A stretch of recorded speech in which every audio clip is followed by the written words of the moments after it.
ଶୁଣୁଛ ଏଠି ଆରେ ଆଜିଭଳି ଦିନରେ ତମେ ହେଲମେଟ ପିନ୍ଧି କଣ ଶୁଛ? ମୋ ସାଙ୍ଗମାନେ କହୁଥିଲେ ପ୍ରଥମ ରାତିରେ ହେଲମେଟ ପିନ୍ଧିବା ନିହାତି ଜରୁରୀ। ଓହୋ, ସେ ଆଉ କୋଉ କଥା କହୁଥିବେ, ତମର ବୁଝିବା ଭୁଲ ଅଛି। ଶୁଣୁଛ, ତମେ ଓଢ଼ଣାଟା ଖୋଲୁନ, ଆଗକୁ ପୁଣି କେତେ ପ୍ରୋସେସ ବାକି ରହିଲାଣି। ତମେ କାହିଁ ଓଢ଼ଣାଟା ଦେଇଛ ନା? ତମର ତ ତମ ଚନ୍ଦ୍ର ବଦନ ପୂର୍ବ ଭିଡିଓରେ 7-8 ଲକ୍ଷ ଲୋକ ଦେଖି ସାଇଲେ। ଖାଲି କହୁଛ ବୋଲି ଗୋଟେ ଫର୍ମାଲିଟି ପାଇଁ ହଉ ଖୋଲି ଦଉଛି ଆଉ।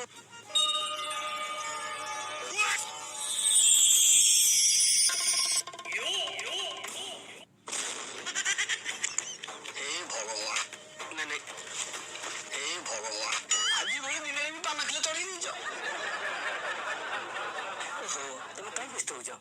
ଠିକ କାମ ବେଳକୁ କୁକି ଚାକର ଦେବିନି। ସେ ବାଜିକୁ ଥରା ବନ୍ଦ କର।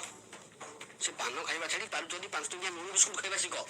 ପାନ ଖାଇ ଖାଇ ଦାନ୍ତ ଗୁଡା ଯେମିତି 14 ମାଙ୍କଡା ପତ୍ର ଉଡିଆ ହେଲାଣି।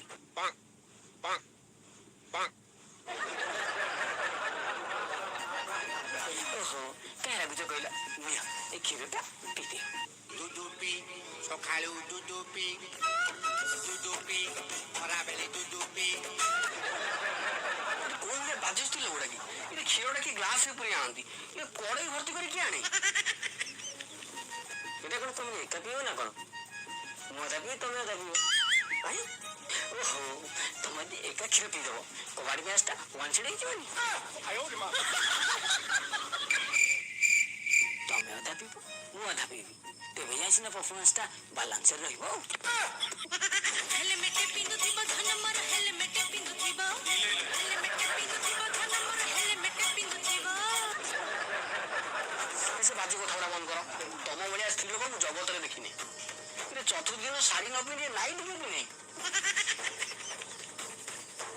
ଧନ, ମୁଁ ତମର ସୁବିଧା ପାଇଁ ହିଁ ପିନ୍ଧିଛି। ସେ ବାଜୁ କଥା ବନ୍ଦ କର। ମୁଁ ତମ ସୁବିଧାକୁ ପ୍ରତ୍ୟାଖ୍ୟାନ କରୁଛି। ଚୁପଚାପ ଶୋଇପଡ।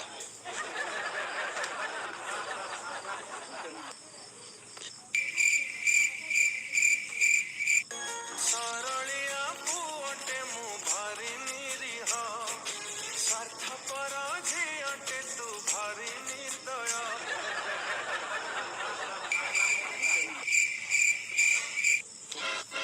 ଆହୁରି କେତେ କଣ କାମ ବାକି ରହିଲା? ଇତୁକ ଶୋଇବାକୁ କଣ ଗଲା? ହେଇଯିବା ଶୁଭୁଛି? ସକାଳେ ମୁଁ ଚୁଙ୍ଗୁଡି ଘାଣ୍ଟ ଟିକେ ଖାଇ ଯାଇଥିଲି, ମୋ ତଳି ପଟ ଦରଜ କରୁଛି। ତମେ ଗଲ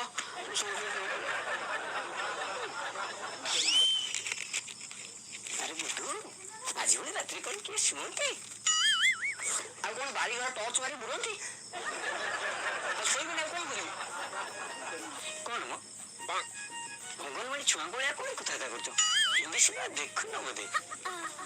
ହିନ୍ଦୀ ସିନେମା କଣ, ମୁଁ ଇଂଲିଶ ସିନେମା ବି ଦେଖେ, କିନ୍ତୁ ତମେ ତମ ଆଇନାରେ ମୁହଁ ବୋଧେ ଦେଖ ନା।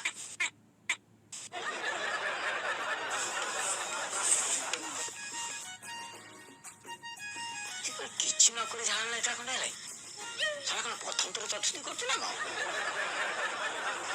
ହଉ ସେ ଶୋଇଲେ ଶୋଉ, ମୁଁ ଯାଉଛି ବିଡି ଖଣ୍ଡ ଟାଣିଦେବି।